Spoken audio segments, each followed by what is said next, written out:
Think about the last time you got a blood test. You probably walked into a local clinic, a nurse drew your sample, and a few hours later, you got your report. To you, it felt like a neighborhood service. But behind the scenes of the Indian medical industry, there is an invisible giant processing over 100,000 tests every single day. Most investors look at massive retail brands with expensive storefronts and think that is where the money is. But they are completely missing the point.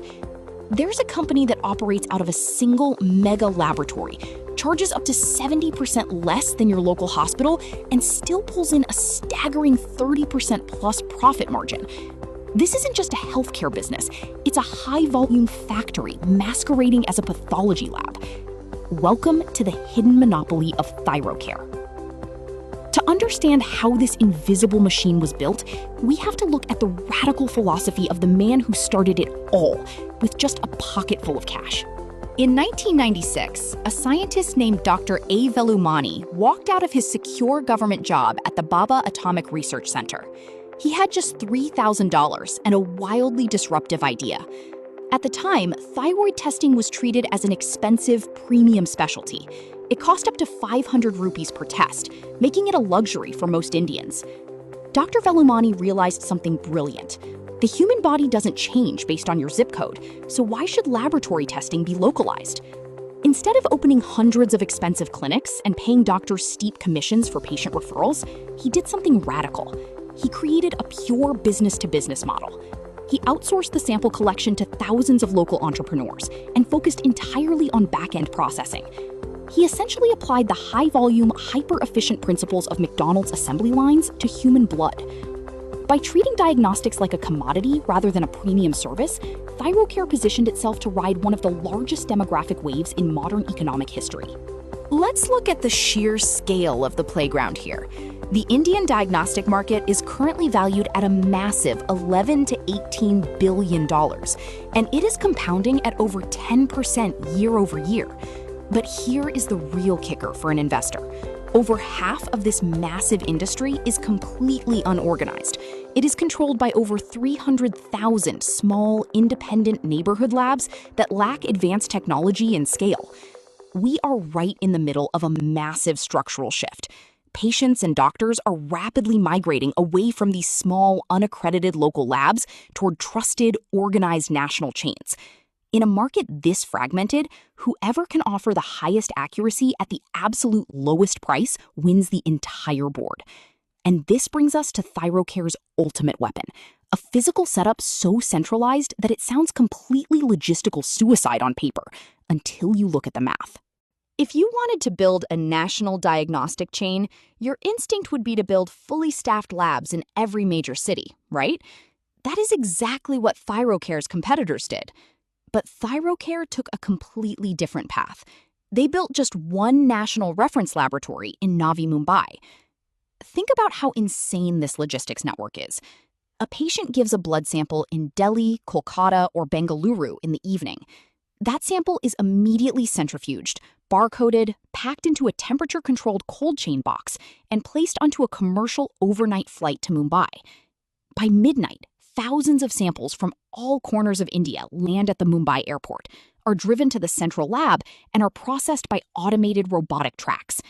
By morning, the digital report is emailed back to the patient. By keeping everything under one roof, they eliminated the massive real estate and staffing costs of running hundreds of regional labs. But routing everything to a single location doesn't just save on rent. It unlocks a structural cost advantage that effectively locks out the competition. This is where the business model turns into a true defensive moat.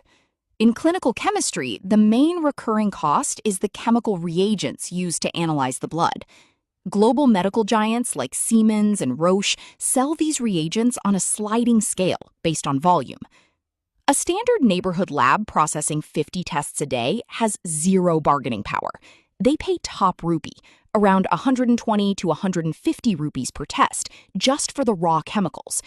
But because Thyrocare pools the entire country's volume into one room, they process over 100,000 tests a day. This massive scale allows them to demand unprecedented bulk discounts, dropping their raw chemical cost to just 15 to 20 rupees per test. Because their cost floor is so low, they can sell a comprehensive 60-parameter wellness package to a franchise partner for less than what it costs a local lab just to buy the raw materials. It is a cost leadership moat that is practically impossible to replicate. When you run a business with this level of structural advantage, the financial metrics look less like a healthcare company and more like a high-margin software business. Let's dive into the actual financial engine. For years, Thyrocare was a Wall Street darling, maintaining steady 35% plus EBITDA margins and a jaw-dropping return on capital employed near 45%. Because they don't own the collection centers, the franchisees take on all that real estate risk. Thyrocare operates an incredibly asset-light model. Patients pay cash up front, meaning the company runs on negative working capital and generates pure, unadulterated free cash flow. Now, if you look closer at the chart, you'll see a sharp dip around FY23 and FY26. That was the integration bottom, where aggressive online startups triggered an intense price war. But look at the recovery in FY25 and FY26. Revenue bounced back strongly to 829 crore, and margins climbed back toward 32%. Why? Because when the dust settled from the price wars, Thyrocare's raw volume advantage allowed it to outlast the competition and protect its profitability. This financial resilience is precisely what caught the eye of India's tech ecosystem, leading to a massive corporate changing of the guard. In June 2021, the digital healthcare platform PharmEasy bought a majority stake in Thyrocare for over 4,500 crore rupees. On paper, this was a marriage made in heaven. PharmEasy had millions of digital users ordering medicines online, but they lacked a highly profitable back-end diagnostic engine. Thyrocare had the perfect laboratory machine, but needed a modern digital front-end to acquire retail customers without building physical stores. It wasn't entirely smooth sailing. The integration period coincided with high debt at the parent company level, which temporarily weighed down Thyrocare's stock multiple. But strategically, the heavy lifting is now paying off. PharmEasy gives Thyrocare a direct digital pipeline to modern retail consumers, successfully pivoting the company from a pure B2B player into a diversified healthcare powerhouse. And this digital pipeline is perfectly timed to capture the biggest structural shift in consumer behavior India has ever seen. For decades, healthcare in India was strictly reactive. You only got a blood test if you were actively sick and a doctor ordered it. But India is currently facing a silent metabolic crisis. The country is home to over 100 million diabetic patients, alongside a steep rise in lifestyle-driven cardiovascular diseases. As urban incomes rise and health awareness grows, the consumer mindset is fundamentally shifting from treatment to prevention. Annual health checkups are transitioning from a luxury to a routine, non-negotiable habit. Corporate India is also stepping up, making comprehensive metabolic screenings a mandatory employee benefit. This means the market for wellness profiles isn't just growing, it is becoming highly predictable, recurring revenue. So as an investor looking at this landscape, how do you weigh the immense potential against the real-world risks? Let's look at the cold, hard facts. Let's lay it all out on the table. The bull case for Thyrocare is incredibly straightforward. They are the undisputed low-cost producer in an industry that is rapidly organizing. Their asset-light, cash-rich model means they can scale up processing volumes with almost zero incremental capital expenditure, driving massive operating leverage straight to the bottom line. On the flip side, the bear case boils down to intense competition and logistics dependency. Because clinical chemistry is largely a standardized commodity, digital aggregators can always try to buy market share by slashing prices. Furthermore, because Thyrocare relies heavily on flying blood samples across the country every single night, any prolonged spike in commercial air freight costs or strict transit regulations can put a squeeze on their operational margins. With all these moving pieces on the board, what is the ultimate verdict for a long-term investor? So what is the final verdict? Is Thyrocare secretly a monopoly?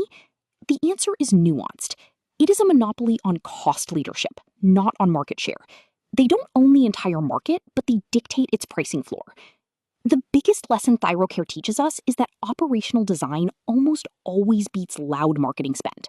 By standardizing their menu, automating their laboratory floor, and mastering overnight logistics, they proved that you can build an enduring, highly profitable moat in a completely fragmented commodity market. As preventive healthcare scales up over the next decade, Thyrocare remains uniquely positioned as the high-volume, low-cost engine powering the entire ecosystem. But it leaves us with an incredibly fascinating question to ponder. In a world where digital healthcare apps can easily swap out their back-end partners, can a company rely entirely on being the cheapest operator, or will they eventually have to spend big to win the hearts and brands of the everyday consumer? What do you think? Let me know in the comments below, and I'll see you in the next breakdown.